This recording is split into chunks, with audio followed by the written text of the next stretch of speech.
ஹே all எல்லோருக்கும் வணக்கம். Welcome back to my channel. இது சண்டே மார்னிங் vlog தான் இது. இன்றைக்கி லன்ச் எங்கள் வீட்டில் கிடையாது. நாங்கள் வெளியே தான் போகிறேன். என் பெரிய பொண்ணுக்கு பர்த்டே வர்றது இந்த வீக்கு பார்த்திங்கன்னா டியூஸ்டே அன்றைக்கி வருது, Jan 10th. ஸோ அன்றைக்கி அவங்களுக்கு எக்ஸாமும் இருக்கிறதால அவங்களால எதுவும் பண்ண முடியாதுன்றதால இன்றைக்கே வெளியே கூப்பிட்டு போக சொல்லியிருந்தாங்க. ஸோ லஞ்சுக்கு வெளியே தான் போகிறோம்.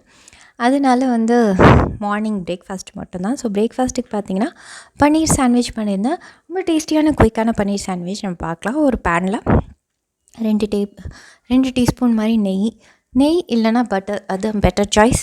ஆயிலில் தாளித்தா அந்த டேஸ்ட்டு கிடைக்காது. ஸோ நெய் இல்லைனா பட்டரில் நீங்கள் தாளிச்சுக்கோங்க.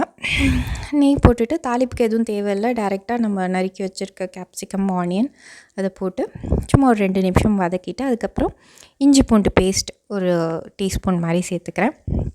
பொடியாக நறுக்கின இஞ்சி, பொடியாக நறுக்கின பூண்டு இருந்தாலும் நீங்கள் சேர்த்துக்கலாம். ஒரிஜினலாக சாண்ட்விச் ரெசிபிக்கு பொடியாக நறுக்கினது தான் சேர்ப்பாங்க. பட்டு குழந்தைங்கள்னு வரும்போது நம்ம அதுக்கான ஆல்ட்ரேஷன் பண்ணோம். அவங்களுக்கு இஞ்சியோ இல்லை பூண்டோ வாயில் பட்டால் கண்டிப்பாக பிடிக்காது. அப்படிங்கிறதால இஞ்சி பூண்டு பேஸ்ட்டாகவே நான் போட்டுக்கிறேன். பட் ஒரிஜினலி ஃபார் சாண்ட்விச்சஸ் நல்லா finally soft ginger and garlic அந்த மாதிரி தான் பொடியாக நறுக்கினது தான் போடுவாங்க. அப்புறம் மசாலாக்கு பார்த்திங்கன்னா வெறும் மிளகாய்த்தூள் 1 டீஸ்பூன், இல்லை உங்கள் காரத்துக்கு தகுந்த மாதிரி. அதுக்கப்புறம் ரோஸ்டட் ஜீரா பவுடர், வறுத்து அரைச்ச ஜீரகப்பொடி, கொஞ்சமாக மிளகுத்தூள், அப்புறம் கொஞ்சமாக கரம் மசாலா எல்லாம் போட்டு நல்லா பரட்டிக்கோங்க. உங்களுக்கு காரம் பிடிக்கும், கொஞ்சம் காரம் அதிகமாக சாப்பிட்றது இல்லை பெரியவங்க அப்படின்னா பொடியாக நறுக்கின பச்சை மிளகாய் நீங்கள் வெங்காயம் குடமிளகாய் போடும் போதே சேர்த்து போட்டுக்கோங்க.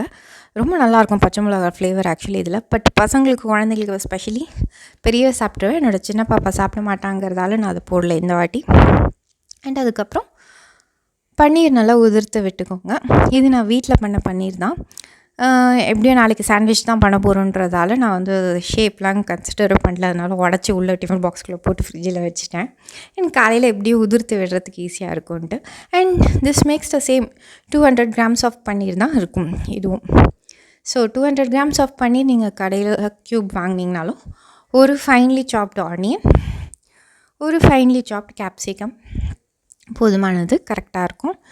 அண்டு நல்லா பரட்டி விட்டு எல்லாம் ஒன்று போல் சேர்ந்து வரணும். அந்த அளவுக்கு நல்லா வதக்கிக்கோங்க. அதுக்கப்புறம் அவ்வளோதான். இது பன்னீர் நீங்கள் துருவணுன்னு அவசியம் கிடையாது. கையில் பொடிச்சு விட்டால் தான் பன்னீர் புரிஜிக்கும் நான் தான் சொல்லியிருக்கேன். துருவிட்டால் குழன்னு ஆகிடுது. ஸோ நீங்கள் கையில் பொடிச்சு விட்றது தான் பெட்டர் ஆப்ஷன். பொடிச்சு விட்டு நல்லா பரட்டி எடுத்துக்கோங்க, எல்லாம் ஒன்று போல் சேர்ந்து வர மாதிரி.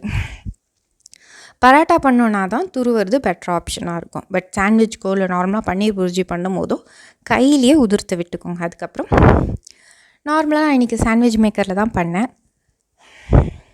சாண்ட்விச் மேக்கரில் இதுக்கு க்ரீன் சட்னி, அதாவது சாண்ட்விச்சுக்குன்னு வச்சுருப்போம் இல்லையா, புதினா சட்னி, அதெல்லாம் எதுவுமே தேவையில்லை. இது இப்படியே தான் நல்லாயிருக்கும். வித் மைனீஸ் இல்லைனா ஒரு சீஸ் ஸ்லைஸ், இது 2தோடையுமே இது நல்லாயிருக்கும். இதுக்கு க்ரீன் சட்னி தேவை கிடையாது. நான் இன்றைக்கி மைனீஸோடு தான் கொடுத்துருந்தேன். ரொம்ப நல்லா இருந்தது. ஸோ நீங்கள் இதை கண்டிப்பாக ட்ரை பண்ணி பாருங்கள். அண்ட் ஃபார் ட்ராவல் மார்னிங் இதை பண்ணி நீங்கள் ட்ராவல் கூட எடுத்துகிட்டு போகலாம். இது ரொம்ப நல்லாயிருக்கும், ஃபில்லிங்காக இருக்கும். ஒரு பன்னீர் பரோட்டா மாதிரியே இருக்கும் வீட் ப்ரெட்டில் நீங்கள் ஃபில் பண்ணி எடுத்துகிட்டு போகும்போது. ஸோ ட்ரை பண்ணி பாருங்கள். அண்ட் ஃபாஸ்ட்டாக இதெல்லாம் ரெடி பண்ணிவிட்டு குழந்தைங்களும் சாப்பிட்டதுக்கப்புறமா நாங்கள் வெளியே கிளம்புனோம்.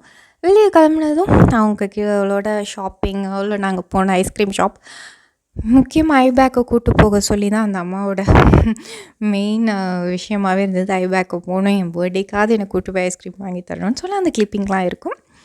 கண்டிப்பாக பாருங்கள்.